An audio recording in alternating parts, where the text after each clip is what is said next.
Assalamualaikum warahmatullahi wabarakatuh. Ketemu lagi konco-konco, dulur-dulur, bolo-bolo dengan rak lueng.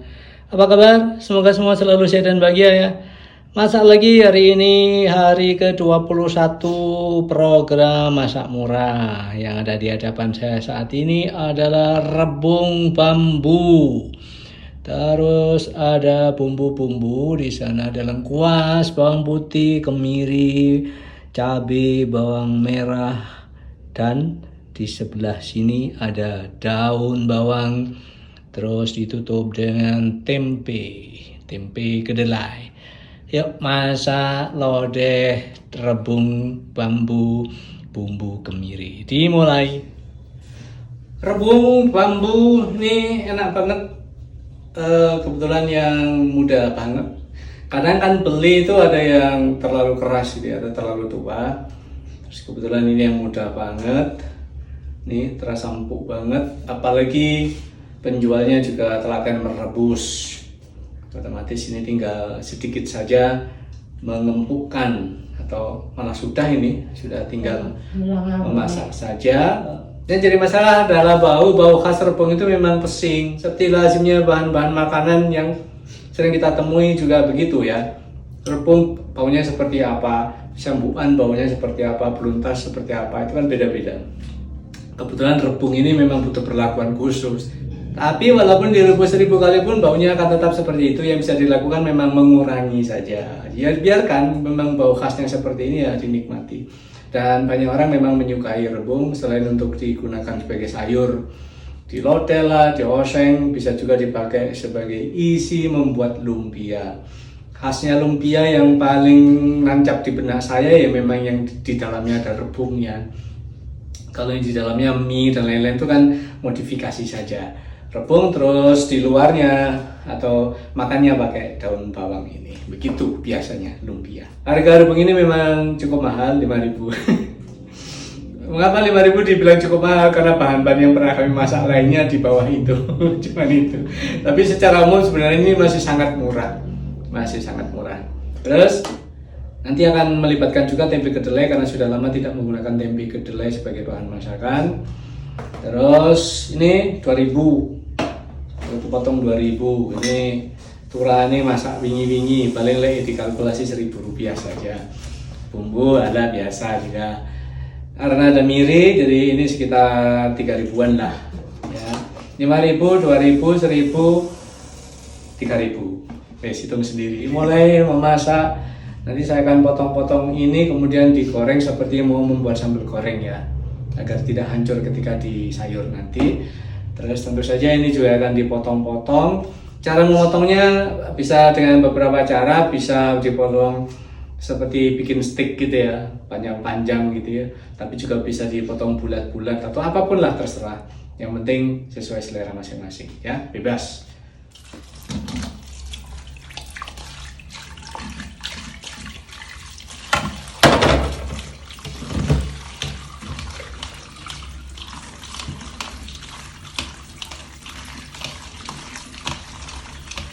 Dicuci bersih. Saya tidak tahu sudah berapa hari di rumah penjualnya, makanya harus diyakinkan benar bahwa ini bersih. Setelah itu direbus ulang sekali saja. Setelah itu ditiriskan sambil digerojoki gitu, ya sudah. Kalau setelah itu masih bau ya jangan bunyi ngono kate piye gitu. Wes ya, paham ya. Tempe yang sudah saya potong kecil-kecil seperti ini, kecil-kecil memanjang, segera saya goreng. Hati-hati mengaduk-aduknya karena bentuknya memanjang, otomatis akan rentan putus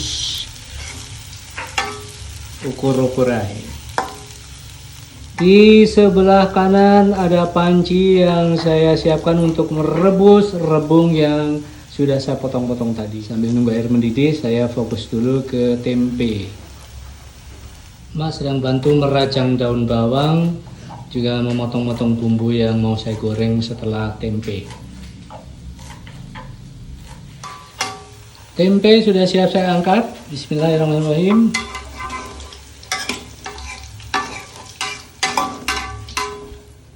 Sisa minyak saya pakai untuk menggoreng bumbu. Ini sudah dipotong-potong dan cabai juga sudah ditusuk-tusuk.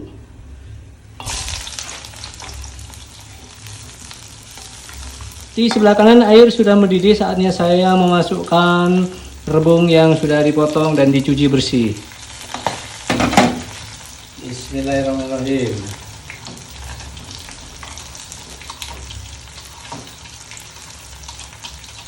Bumbu sudah matang dan saatnya saya angkat.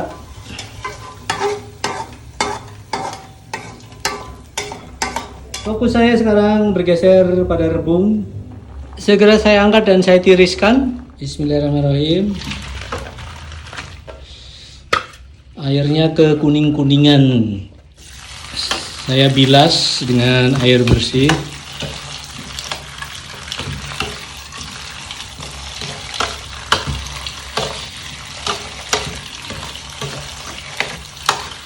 Ini rebung sudah tampak lebih putih daripada tadi sebelum direbus ya. Selesai. Seperti biasa di dalam cowek sudah ada parutan lengkuas. Sekarang saya gabungkan bawang merah, bawang putih, kemiri, cabai. Beda dari kemarin ya, kalau kemarin bahannya mentah, sulit diulek. Sekarang karena sudah digoreng, mudah sekali. Waktunya menuntaskan proses memasak rebung bumbu kemiri. Bismillahirrahmanirrahim. Saya masukkan bumbu ke dalam panci yang sudah saya siapkan di atas kompor, tapi kompor belum saya nyalakan, nanti saja. Ini saya bereskan dulu sampai bersih. Sor. Nanti saya beri air secukupnya. Kalau mau membuat sesuai selera, mau nyemek-nyemek, mau gelombiaran, terserah. Tambahkan garam secukupnya, gula pasir juga secukupnya, dan terakhir micin secukupnya. Diaduk-aduk lalu diincipin. Saatnya menyalakan kompor, dan jangan lupa bubukkan irisan daun bawang. Rebung masuk.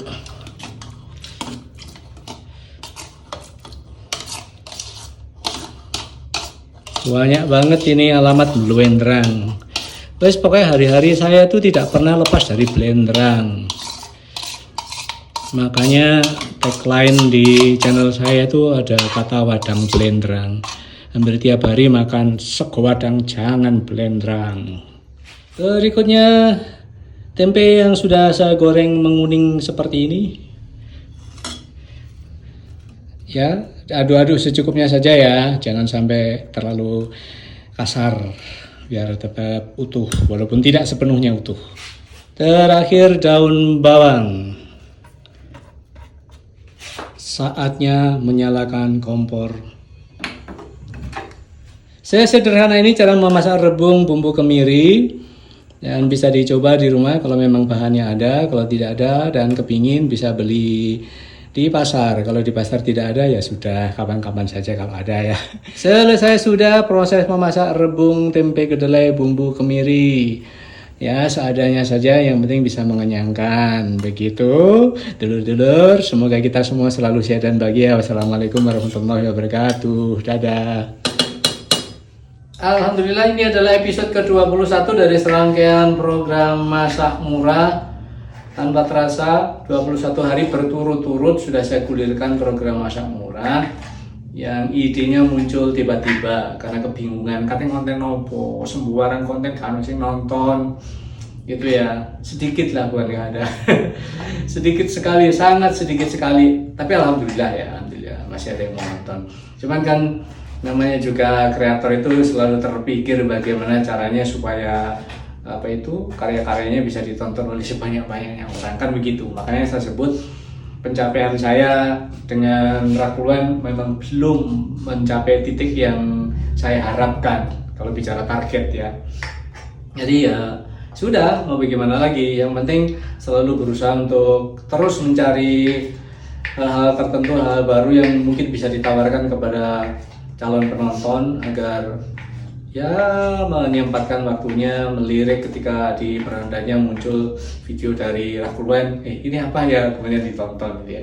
Jadi selama ini belum benar-benar bisa mengikat, karena apa? Ya mungkin karena konten saya berubah-ubah, dan terutama mungkin konten saya belum menarik atau tidak menarik sama sekali. Itu saya sadari sepenuhnya. Jadi munculnya ide masak murah ini pun yaitu tadi seperti saya bilang, tiba-tiba saking wis judeke wis jegeke katene nggih konten apa meneh. Sementara saya tetap ngotot mau mempertahankan tema kuliner. Kalau saya mau jalan-jalan seperti kreator-kreator yang sudah besar, yang punya banyak dana, yang punya banyak kru, punya kendaraan pribadi, dan bisa memilih dimanapun tempat yang mau mereka kunjungi, saya mau seperti itu sebenarnya. Kalau mau melihat mereka gitu ya, ada keinginan ya. Tapi kembali lagi kepada kenyataan bahwa faktanya saya memang belum memungkinkan untuk seperti itu. Ya sudah, jadi seperti ini dulu. Siapa tahu nanti seiring berjalannya waktu akan terus bergulir dan akan menemukan gagasan-gagasan baru yang lebih segar, yang bisa mengikat penonton untuk mungkin terus-menerus menonton channel saya, ya, kanal saya. Memang sabar ya, kalau tidak sabar ya nggak mungkin saya bisa sampai sejauh ini. Sudah 4,5 tahun saya jalanin kegiatan ini, sudah 4,5 tahun kanal Rakuluan saya gulirkan. Kalau saya mau males putus asa ya sudah sejak dulu, sejak setahun mungkin belum monetisasi saya sudah akan tutup. Tapi itu dari semangat terus saya pupuk, semangat terus saya tumbuhkan. Apa ini saya anggap sebagai proses perguliran Rakuluan, takdirnya harus seperti ini. Ya wes, jalani ya. Alhamdulillah sampai tahun keempat ya, atau 4,5 tahun ini saya masih tidak berputus asa untuk terus bergerak, untuk terus menggulirkan kanal Rakuluan. Entah sampai ke titik mana saya juga nggak tahu. Kalau boleh bermimpi ya memang siapa sih yang nggak akan bermimpi bisa sukses gitu ya. Tapi itu kembali kepada Yang Maha Kuasa. Kalau memang menghendaki Rakuluan sukses pasti akan diberi jalan. Tapi kalau memang Tuhan mengisyaratkan, wes kalau saya konten-konten ini bukan duniamu, ya mungkin suatu saat akan saya lepas. Tapi sejauh ini saya masih belum sampai ke titik itu, titik yang benar-benar gagal atau titik sukses. Jadi karena masih ngambang, otomatis saya harus lanjutkan.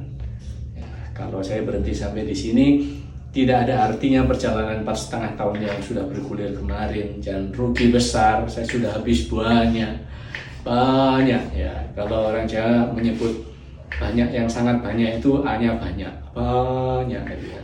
Nggak mau saya rugi, otomatis masih akan saya gulirkan terus. Saya jadi ingat video animasi orang yang sedang menggali dinding ya, menggali tebing sampai sedalam apa, tahu-tahu ia putus asa karena belum menemukan apapun. Padahal hanya jarak sekitar 1 jengkal saja di balik dinding sana sudah ada batu permata. Ya, seandainya mau bersabar sedikit lagi untuk menyelesaikan menggali 1 jengkal lagi, dia akan dapat permata. Tapi karena dia putus asa, ya sudah, perjuangan dia menggali sampai sedalam itu menjadi sia-sia. Saya tidak mau seperti itu. Dan itu luar biasa, itu menginspirasi banget video itu. Dan akhirnya saya berpikir, iya ya, kita tidak akan pernah tahu titik sukses kita itu ada di mana. Yang penting bergerak saja, bergulir saja terus untuk mencapainya. Ada capek, ada bosan, ada rasa ingin berhenti, tentu saja itu sesuatu yang wajar, sesuatu yang lumrah. Tapi saya harus kembali memotivasi diri saya sendiri untuk terus bergerak, terus berjalan, terus melangkah sampai kapanpun ya, sampai benar-benar yakin seperti saya bilang tadi, saya akan sukses atau tidak sukses sama sekali.